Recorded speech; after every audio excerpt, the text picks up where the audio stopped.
The boardroom door clicked shut just as I got there. I heard the latch catch, sharp and final. Through the frosted glass, I could make out the silhouettes, 7 of them, moving into place at the long conference table. Same boardroom where I'd pitched my prototype 2 years ago, sweating through my shirt, voice cracking, after building that thing from scratch in my garage over 4 long, broke years. Now, I was standing in the hallway like just an intern. Sorry, Mason. Execs only today. We're running the pitch internally, Will Gardner, Vice President of Product. The voice came from behind me, smooth as always. He didn't even sound sorry. I turned around, forcing a tight smile. Right. Of course he gave me a little pat on the arm, like I was a kid being told recess was over. Then he slipped inside, leaving me out there like a ghost. Quick note, before we start, how's your day going, and where are you joining from? I just stood there for a second. I could hear them shuffling papers, clearing throats, setting up the demo. That wasn't just some presentation. That was my work they were walking in with. My code base, my design, my system architecture. Every single piece of that platform had my fingerprints on it. I built it. I built all of it. And they didn't even want me in the room. I backed away slowly, then turned and walked down the hall like nothing was wrong. But my face felt hot. My fists were clenched without me realizing. 2 years ago, I stood at that same table with Elias Greer watching, first investor who didn't laugh me out of the room. My hands were shaking so bad, I had to steady them on the edge of the table. But I got through it, demoed the system, answered every question, sold the vision, and it worked. They bought it. They bought me. Now, they were using that same vision to close a $70 million Series C. And I was being benched like I didn't matter. I didn't go back to my desk right away. I walked a few blocks first, just trying to calm down. But inside, something cracked. I'd been quiet for the sake of stability. I let them call me consultant, let them bury me in side rooms and ignore my input because it meant I could keep building. But this wasn't a misspelled name in a memo. This wasn't a forgotten invite. This was erasure, and I wasn't going to let it slide. I headed straight back to my office after that walk, didn't say a word to anyone. Door closed, blinds down. It was barely bigger than a janitor's closet, just enough space for a desk, chair, and a dented file cabinet they probably pulled from storage. But I liked the isolation. Nobody bothered me in there. I sat down and stared at the photo taped above my monitor. Me and my dad, both covered in grease, arms deep in a busted-up Chevy when I was maybe 10. He had a cigarette dangling from his mouth, and that look, eyebrows scrunched like he was solving the universe with a wrench. He used to say, "Son, best way to get back at people who treat you like you're nothing is to build something so good they can't pretend you're not behind it." I'd clung to that for years, stayed quiet, took the consultant label, let them use my brain, my code, my systems, so long as the check cleared. It felt safer, no risk, no spotlight. I told myself it was enough. But that boardroom door slamming shut, that killed the illusion. I swiveled in my chair and opened the bottom drawer. There was a box wedged behind some old office supplies. I hadn't touched it in almost 2 years. Inside, paperwork, schematics, dev logs, even early prototypes printed out on those massive old-school blueprints, stuff I'd saved from my garage days. On top of the pile was the original email thread with Elias from back when he first took interest. He asked tough questions. He made me prove every damn function, every assumption. But he never once doubted it was mine. And under all that, the signed acquisition deal. My lawyer had pushed hard for a clause, buried in the middle of the agreement, about misrepresentation and unauthorized use of proprietary systems. Back then, I thought it was overkill. Now, it felt like the last weapon I had. I waited until after 6, when the office got quiet. Lights went dim, hallways emptying out like a tide pulling back. I grabbed the whole box, tucked it under my arm, and left. At home, I spread everything across the kitchen table. I hadn't looked at most of it since the day I signed over the IP rights, but it was all still there. Timestamps, commit logs, diagrams with my handwriting all over them. I even had printed emails where Elias and I debated certain features. I found his personal number, still saved in my phone, never deleted. I typed, "Can we talk?" Just you and me. Mason hit send. He called within minutes. Mason? His voice was calm but alert, like he already knew something was off. "Hey, Elias. Appreciate you calling back. Funny timing," he said. "That presentation today, something didn't sit right. It looked slick on the surface, but the second I asked about the back-end architecture, blank stares, I sat down at the table. My hand was still resting on a pile of diagrams. Because they don't know the back end," I said. "They didn't build it." There was a short silence. "I assumed they were bringing you in." "They didn't." "You wrote that system." I exhaled. "Yeah, every line of it." He paused again. Then, "You free to meet tomorrow morning?" "Just us." "Yeah, I'll be there." "No suits," BT added. "Clean slate." "Good," I said. "That's exactly what I want." The next morning, I got there early. Elias picked the place, some quiet diner out in Fremont, tucked between a tire shop and a liquor store. No glass towers, no polished reception desks, just cracked vinyl booths and coffee that tasted like it had been sitting all night. He was already there when I walked in, sipping black coffee, dressed in jeans and a wrinkled tee. I slid into the booth across from him and set the folder on the table. "Thanks for coming," he said, then leaned in. "I can't stop thinking about yesterday. When I asked about the architecture, they started throwing around words like adaptive sync framework and multi-tier compliance layers." He shook his head. "There was no real story. Just jargon. No foundation, no history. No sense that any of them actually built it." I flipped open the folder and started laying things out, one sheet at a time. No emotion, just facts. Development logs with my commits, Git history screenshots, patent drafts with my full name and signature. The initial prototype sketch on lined notebook paper is right next to a faded coffee ring. Then I slid over a printed email thread from the early days, me and Elias going back and forth about how to handle memory loads and back-end queues. He picked it up, scanned the lines fast, then looked back at me. "You built this." I nodded. "Every part of it." "I knew it," he said, more to himself than to me. "I assumed they were giving you credit." "They're not," I said. "Haven't in a long time." He leaned back, silent for a minute. The waitress came by and topped off our mugs. Neither of us touched the new coffee. "I'm not trying to cause a scene," I said. I stayed quiet because it felt safer. But yesterday, they pitched my work without even telling me. I can't keep letting that slide. "I get it," he said. "Trust me." Another pause. Then he looked up, more serious now. "Let me ask you something, Mason. If you could start fresh, no baggage, no red tape, could you rebuild it? Make it better?" I didn't even blink. "Yeah." In my sleep, he cracked a smile. "Thought so." Then he reached into his jacket and pulled out a simple folder. No branding, just a single page. A draft term sheet, my name typed across the top. "I want to talk about backing you, not them," he said. "The whole reason I got involved in the first place was because of your tech. You were the mind behind it. Not the suits, not the board." He slid the paper across. "This is a rough draft," he said. "Seed funding. Clean slate. You build it your way. No consultants, no corporate chains." I stared at the paper. I didn't touch it yet. "Why now?" I asked. "Because I've been doing this too long to fall for polished decks with no substance," he said. "And I don't like being lied to." I nodded slowly. "I appreciate that. But if I walk out, I'm burning bridges." He didn't flinch. "Looks like they lit the match.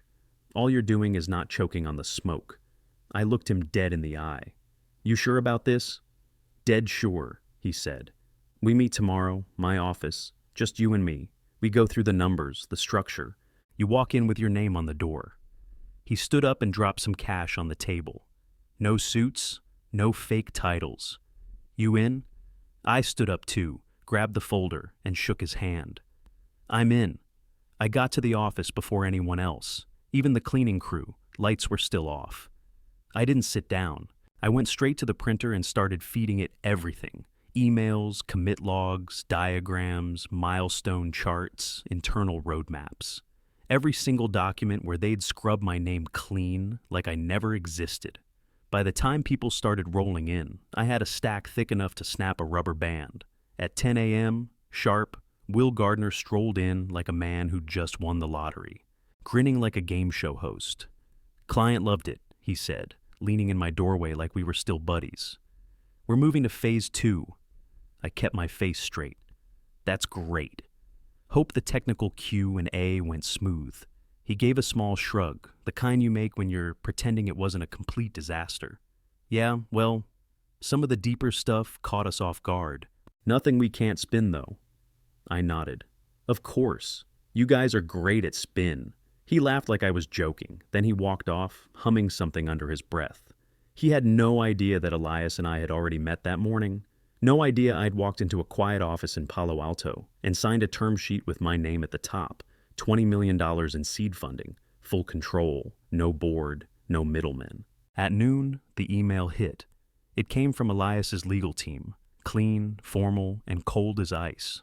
Subject: termination of engagement due to misrepresentation. Action required: full audit of submitted technical and IP documentation. I didn't have to see it to know what it said, but I sure as hell heard the reaction. The exec floor lit up like a fire drill. Phones ringing, doors slamming, someone yelling down the hall for Camille. That's when I leaned back in my chair and just listened. Will walked past again about 15 minutes later, face drained. No grin this time. He didn't even look at me. By 2 p.m., 3 different meetings had been called. No one invited me to any of them. Didn't matter. I already had a copy of the contract clause, Section 4.3. Misrepresentation of proprietary technology, sitting in my drawer, printed and highlighted. At 4:30, I packed up the folder and slipped it into my backpack. At 5 o'clock sharp, I sent one email to HR, 2 sentences long. Subject: resignation. Body: effective immediately. No further discussion needed. I didn't do a speech. I didn't wait around for someone to stop me. I walked straight out of that office for the last time, past the glass boardroom, past the posters with buzzwords like innovation and synergy. No one followed me. Outside, the sun was going down. The air smelled like asphalt and burnt coffee from the cafe next door. I stood there for a second, just breathing. Then I got in my car, turned the key, and drove toward the only future that actually had my name on it. The next morning, I came in just to watch the flames. The executive floor was already in chaos. Phones were ringing nonstop.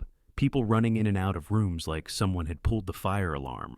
Camille's door was open, and she was pacing with her Bluetooth in, firing off half sentences like her mouth couldn't keep up with her panic. Everyone suddenly remembered I existed. Camille was the first to make a move. She showed up at my door holding a laptop and a fake smile. "Mason, hey, we'd love for you to help clarify some historical technical context. A lot of the early documentation is a bit scattered." I didn't even look up from my screen. "Sure, happy to help. Elias and I go way back. He knows my fingerprints are all over this tech." Her mouth twitched, just for a second, but I caught it. "Of course," she said. "That's actually why I came to you. Your insight would be extremely helpful right now." She left quick after that. I watched her speed walk down the hall like she'd stepped on a landmine and was trying not to lose a leg. By lunchtime, 3 other execs had poked their heads in with fake small talk. "How's the family? Big day yesterday, huh? What are you working on these days?" I gave them all the same tight nod.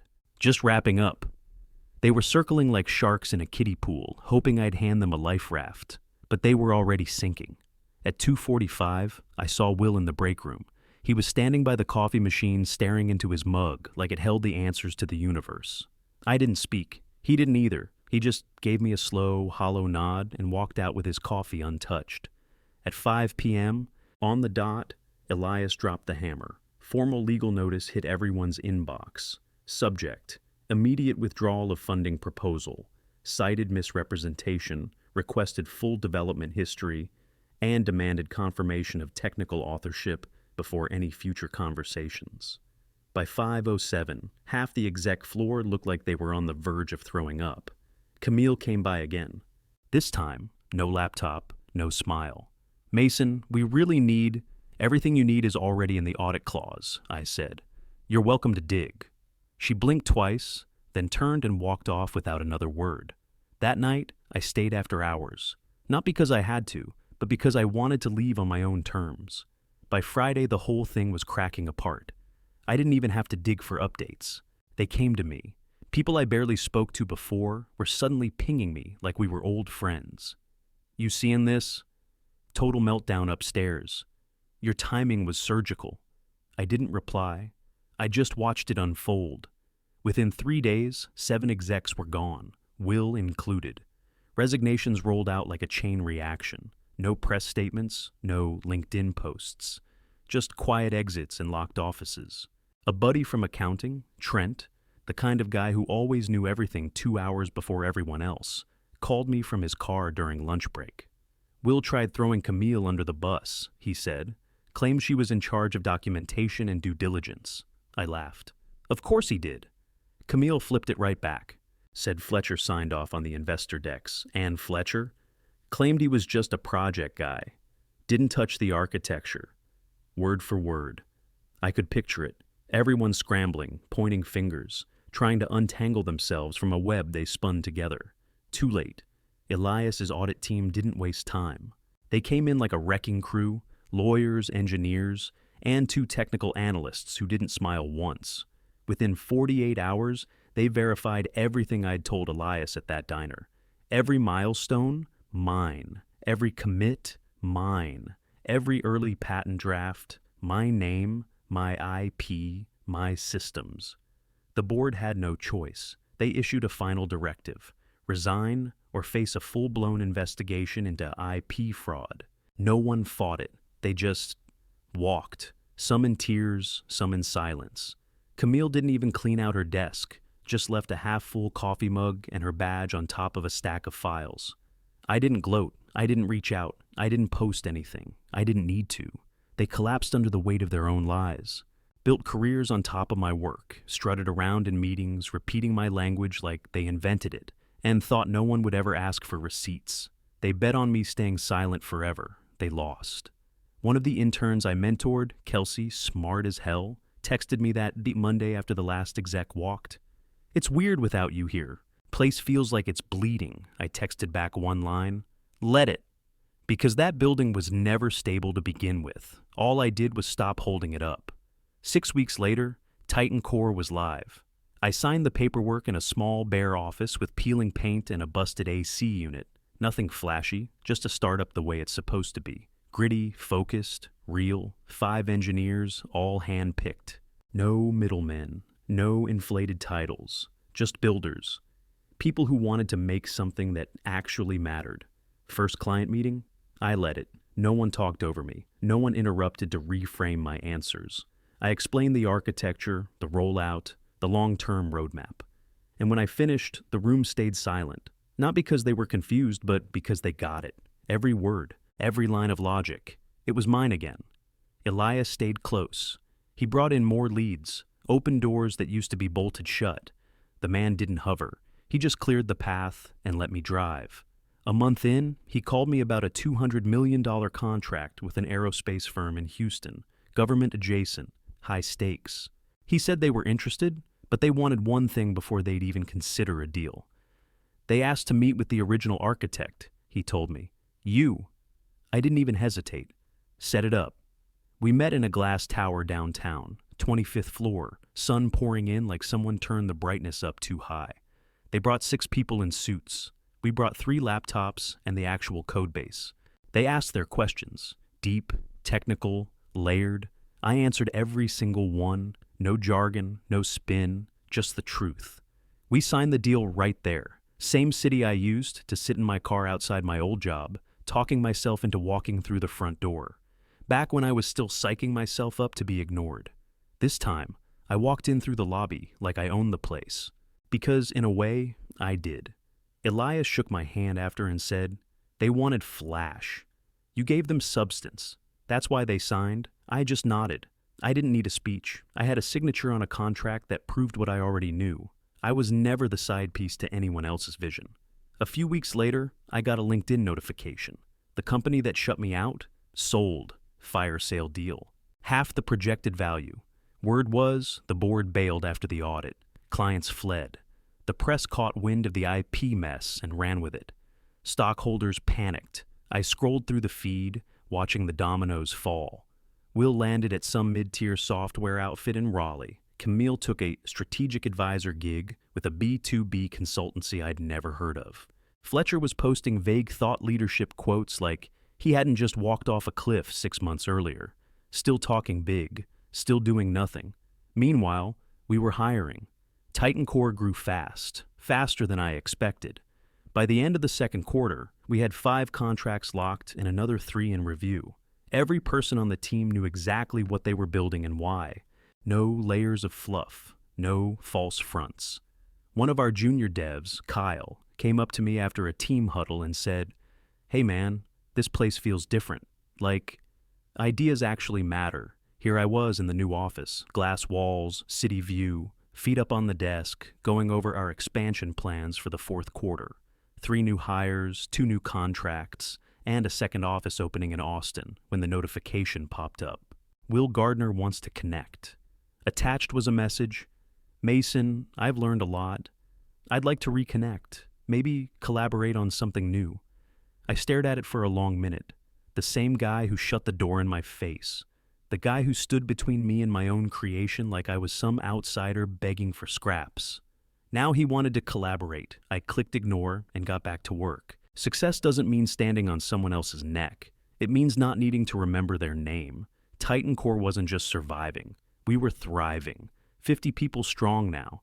Engineers, designers, product leads. No fluff, no dead weight. Every single person here earned their seat. And more importantly, every single person got credit. Energy, medtech, aerospace, real projects, real clients, real impact. Not one smoke and mirrors pitch deck in sight. A junior engineer, Tamara, fresh out of Purdue, told me last week, "It feels different here." I smiled. That's the whole point. We don't do plaques or ping pong tables, just solid work and clean ownership. I drive past my old office sometimes, not to gloat. There's nothing left to gloat over. That building, it's a shell now. New logo, new owner, same cold glass that once reflected my own face back at me while I sat in the parking lot, trying to convince myself I mattered. I drive by to remember what I escaped and why I'll never go back. They thought they buried me with that closed door. What they really did was wake me up. That click of the lock wasn't rejection, it was permission to stop waiting, to stop asking, to stop playing small. The best thing they ever did was shut that door, because it reminded me I didn't need their permission. I just needed my own conviction. So, if someone out there is stealing your work, sidelining your voice, pushing you into the shadows, keep the receipts. Keep your head down, but keep your record straight, because truth doesn't shout, it waits. And when it shows up, it doesn't knock. It kicks the whole door down.